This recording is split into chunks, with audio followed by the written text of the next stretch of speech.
IPL 2024 का match number 25 Mumbai के Wankhede stadium में खेला जाना है और इस मुकाबले के लिए मुंबई इंडियंस और आरसीबी दोनों ही टीमें तैयार है। रोमांच से भरा ये मुकाबला होगा।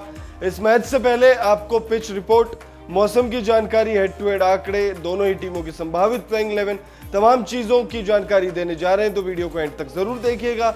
वीडियो पसंद आए तो इसे लाइक भी जरूर कर दीजिएगा। दरअसल आईपीएल के 17वें सीजन का मैच नंबर 25 अब वानखेड़े स्टेडियम में खेला जाना है। 2 दर्जन मुकाबले अब हो चुके हैं और इन 2 दर्जन यानी 24 मैचों के बाद आईपीएल का ये सीजन काफी रोमांचक नजर आ रहा है। कई सारी चीजें हमने पहली बार होते हुए देखी है इस सीजन, और इस मुकाबले यानी 25वें मुकाबले में भी रोमांच की कोई कमी नहीं होगी, क्योंकि 2 ऐसी टीमें आमने सामने आ रही है जो फैन फेवरेट है। एक तरफ मुंबई इंडियंस है तो वहीं दूसरी तरफ आरसीबी, और दोनों ही टीमों के जो फैन फॉलोइंग है वो जबरदस्त है। जब जब ये दोनों ही टीमें आमने सामने आई है तब तब दोनों ही टीमों में रोमांच का जो मैच रहा है वो रोमांच से भरपूर रहा है। अब पिच रिपोर्ट पर बात करें उससे पहले दोनों ही टीमों का अब तक का प्रदर्शन कैसा रहा है इस सीजन, उस पर नजर डाल लेते हैं। तो मुंबई इंडियंस और आरसीबी का जो प्रदर्शन है बहुत ज्यादा खराब रहा है इस सीजन। दोनों ही टीमों ने निराश किया है। पॉइंट्स टेबल पर अगर हम देखें तो 9वें नंबर पर आरसीबी है। रॉयल चैलेंजर्स बेंगलोर 5 मुकाबले इस सीजन खेले हैं जिसमें से सिर्फ 1 मुकाबले में जीत मिली है। वहीं पिछले 3 मुकाबलों में आरसीबी हार कर आ रही है, यानी हार के चौके से बचना चाहेगी इस मैच को जीतकर। वहीं दूसरी तरफ मुंबई इंडियंस की बात करें तो मुंबई इंडियंस का प्रदर्शन भी बेहद खराब रहा है। मुंबई इंडियंस 4 मुकाबले इस सीजन अब तक खेले हैं जिसमें से सिर्फ 1 मैच में टीम को जीत मिली है और वो पिछला मुकाबला था, दिल्ली कैपिटल्स के खिलाफ वो मुकाबला खेला गया था। तो दोनों ही टीमों का प्रदर्शन बेहद खराब है। इस मुकाबले को जीतकर दोनों ही टीमें अपने उस खराब प्रदर्शन को थोड़ा सा बेहतर करना चाहेंगे। एक मैच को जीतकर पूरी कायाकल्प पलट तो होगी नहीं, पॉइंट्स टेबल पर बहुत ज्यादा बदलाव ज्यादा देखने को मिलेंगे नहीं, लेकिन थोड़ी बहुत जो आप कह सकते हो कि परिवर्तन उसकी शुरुआत होगी। आरसीबी खास तौर पर इस मुकाबले को जीतना चाहेगी क्योंकि ये 6ठा गेम है आरसीबी का, और अगर इस मुकाबले को आरसीबी हार जाती है तो लगभग प्लेऑफ की रेस से बाहर आप कंसीडर कर सकते हो आरसीबी को। हालांकि कमबैक वहां से भी किया जा सकेगा, लेकिन वो बहुत मुश्किल काम होगा। मुंबई इंडियंस के लिए भी मोटा मोटी सेम सिचुएशन ही है। जीत दोनों ही टीमों को चाहिए, मतलब चाहिए। अब पिच रिपोर्ट देखते हैं। वानखेड़े स्टेडियम में यह मुकाबला खेला जाना है। मुंबई का ये घर है, मुंबई का ये गढ़ है, और वानखेड़े स्टेडियम मतलब बैटिंग पैराडाइज। यहां पर बल्लेबाज खूब रन बनाते हैं, चौके छक्कों की बरसात हमें देखने को मिलती है। गेंदबाजी में अगर आप देखो तो वैसे तो कुछ नहीं है गेंदबाजों के लिए इस मैदान पर, लेकिन हाँ, तेज गेंदबाजों को थोड़ी मदद जरूर है।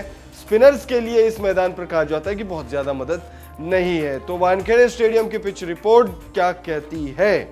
मुंबई की वानखेड़े स्टेडियम बल्लेबाजों के लिए बहुत फ्रेंडली मानी जाती है। मुंबई में बहुत रन बनते हैं। पहली पारी के मुकाबले सेकंड इनिंग्स में बल्लेबाजी और ज्यादा आसान है। दूसरी पारी में ओस की वजह से गेंदबाजी थोड़ी ज्यादा मुश्किल साबित होती है। इस पिच पर पहली पारी का औसतन स्कोर 169 रन का है। इस विकेट पर तेज गेंदबाजों को अधिक मदद मिलती है, खासतौर पर नई गेंद से स्विंग और उछाल मिलता है। तो पिच रिपोर्ट ने साफ कर दिया है। पिच रिपोर्ट तो साफ साफ ये कह रही है कि यहाँ पर बल्लेबाज रन बनाते हैं, और हमने पास्ट में भी जो मुकाबले वानखेड़े स्टेडियम में देखे हैं उसमें भी हमने देखा है कि भाई बल्लेबाज यहाँ पर खूब रन बनाते हैं, खूब चौके छक्कों की बरसात लगती है। यहाँ पर तेज गेंदबाजों को शुरुआती ओवर्स में मदद जरूर है, लेकिन बाद में ये मदद कम होनी शुरू हो जाती है, और जब दूसरी पारी में बल्लेबाजी आए तो मतलब आप समझ लीजिए कि आपके लिए इससे बेहतर अपॉर्चुनिटी कुछ और है नहीं, क्योंकि ओस की फैक्टर यहाँ पर अमूमन देखी जाती है। शाम जैसे जैसे बढ़ेगा ओस भी बढ़ेगा और गेंदबाजी दूसरी पारी में और मुश्किल होती चली जाएगी। पिच रिपोर्ट के बाद मौसम की जानकारी आपको देते हैं। तो इस मुकाबले के लिए मौसम विभाग ने जो पूर्वानुमान किया है उसके मुताबिक मुंबई के वानखेड़े स्टेडियम में मुंबई इंडियंस और बेंगलुरु के बीच होने वाले मैच के दिन मौसम साफ रहेगा। गुरुवार के दिन यहाँ का तापमान 30 डिग्री के आसपास रहेगा, जबकि शाम के समय 27 डिग्री रहने का अनुमान है। मैच वाले दिन ह्यूमिडिटी 73% तक रहेगी, जिसका मतलब है कि प्लेयर्स को गर्मी में मैच खेलना पड़ेगा, यानी गर्मी होगी। ह्यूमिडिटी बहुत ज्यादा है मुंबई में, और मौसम विभाग की जो जानकारी है उसके मुताबिक बारिश की कोई चेतावनी जारी नहीं की गई है, यानी मैच बारिश या अन्य किसी कारण रद्द होता हुआ नजर नहीं आ रहा है। पिच रिपोर्ट और मौसम की जानकारी के बाद अब नजर डालते हैं दोनों टीमों की संभावित प्लेइंग 11 पर। संभावित प्लेइंग 11 में सबसे पहले बात करेंगे आरसीबी की visiting team royal Challengers Bengaluru की संभावित प्लेइंग 11 पर नजर डालते हैं। प्लेइंग 11 की शुरुआत तो बहुत धाकड़ नामों से हो रही है, बहुत खतरनाक नामों से हो रही है। एक विराट कोहली है, एक फाफ डुप्लेसिस है।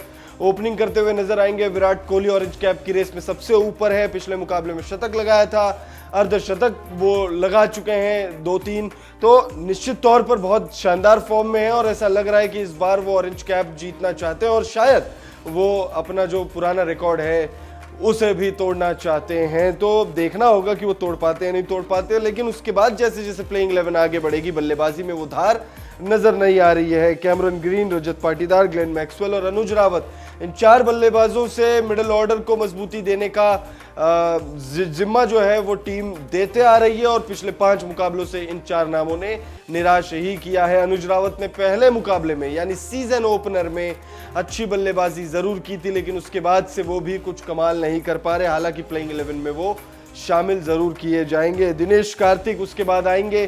पहले 3 मुकाबलों में अच्छा फिनिशर का रोल जो है उन्होंने अदा किया था, लेकिन उसके बाद और दिनेश कार्तिक का भी जो मामला है वो ऐसा है, मतलब कोई खास वो फिनिशिंग टच जो है वो नहीं दे पा रहे हैं आरसीबी को। यही वजह है कि आरसीबी मुकाबले जो है वो लगातार हार भी रही है। अगर हम गेंदबाजों की बात करें तो रीस टॉपली है, मयंक डागर, मोहम्मद सिराज और यश दयाल। यश दयाल कंसिस्टेंट गेंदबाज है, लगातार विकेट्स भी निकाल रहे हैं, इकोनॉमिकल भी रह रहे हैं, लेकिन यश दयाल को और बेहतर बॉलिंग करनी होगी अगर टीम को वो जीत दिलाना चाहते हैं। लेकिन यश दयाल अकेले कुछ नहीं कर पाएंगे, उन्हें साथ चाहिए रीस टॉपली का भी और मोहम्मद सिराज का भी। मोहम्मद सिराज और रीस टॉपली को और ज्यादा बेहतरीन तेज गेंदबाजी करनी होगी।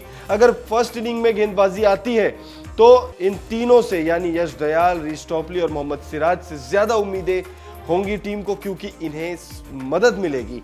वानखेड़े स्टेडियम की पिच रिपोर्ट तो ये कह रही है कि भाई इन्हें मदद मिलने वाली है।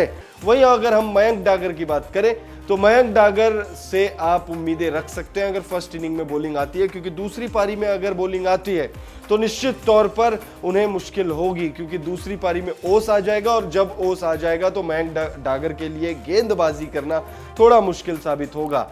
मुंबई इंडियंस की संभावित प्लेइंग 11 देख लेते हैं। रोहित शर्मा और ईशान किशन की जोड़ी ओपनिंग करते हुए नजर आने वाली है। रोहित शर्मा को स्टार्ट मिल रहा है, बड़ी पारी नहीं खेल पा रहे हैं, टीम को अच्छी शुरुआत वो दिला पा रहे हैं, लेकिन वो टीम के लिए कोई ऐसी नींव नहीं रख पा रहे हैं जिससे टीम बड़े स्कोर जो है वो बना पाए। पिछले मुकाबले में भी हमने देखा 27 गेंदों में 49 रनों की पारी खेली थी, लेकिन उसके बाद वो आउट हो गए। तो रोहित शर्मा को मेंटल जो स्ट्रेंथ है वो और ज्यादा अप करने का पैच नहीं काटो मत। रोहित शर्मा को मैच की शुरुआत में ही ये विचार करके आना होगा कि उन्हें पहले 6 ओवर में धमाका नहीं करना है, उन्हें पहले 10 ओवर तक टिकना है। यानी 10 ओवर तक अगर रोहित शर्मा खेल गए तो निश्चित तौर पर मुंबई इंडियंस जो है वो बहुत बड़ा स्कोर खड़ा कर सकती है।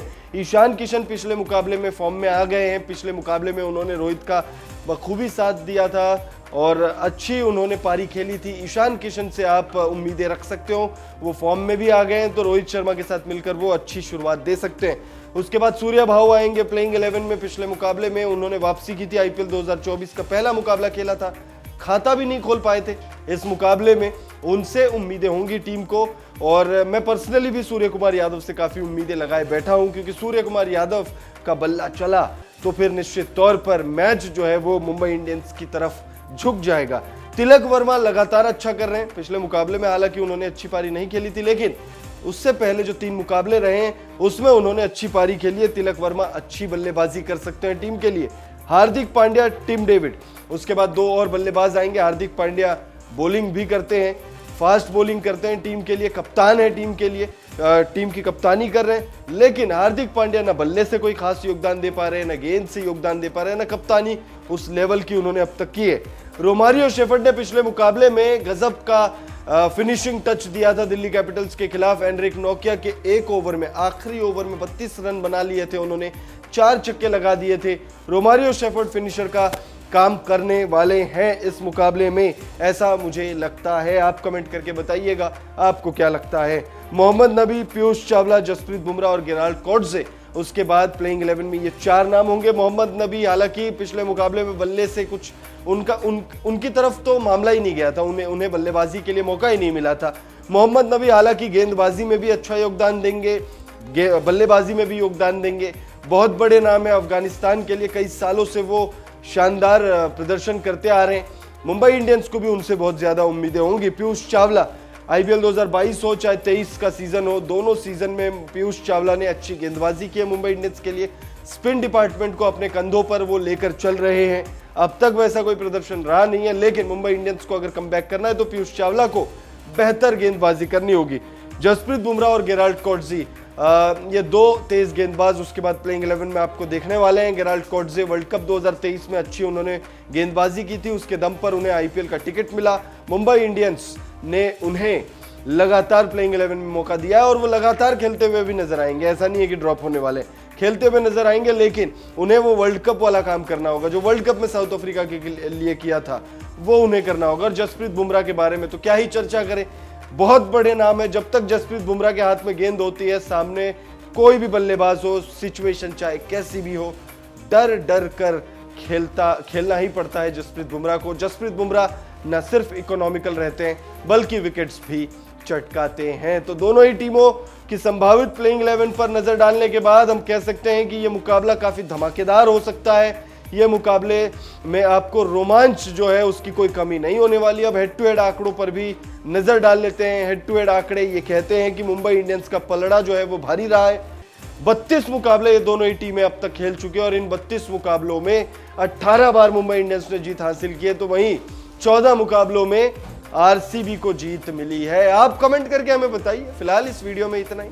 आपको क्या लगता है, आरसीबी की टीम यह मुकाबला जीतेगी या मुंबई इंडियंस अपने घर में इस सीजन का दूसरा मुकाबला जीतेगी? आपकी जो भी राय हो आप कमेंट करके हमें जरूर बताइएगा। फिलहाल इस वीडियो को देखने के लिए आपका बहुत बहुत शुक्रिया।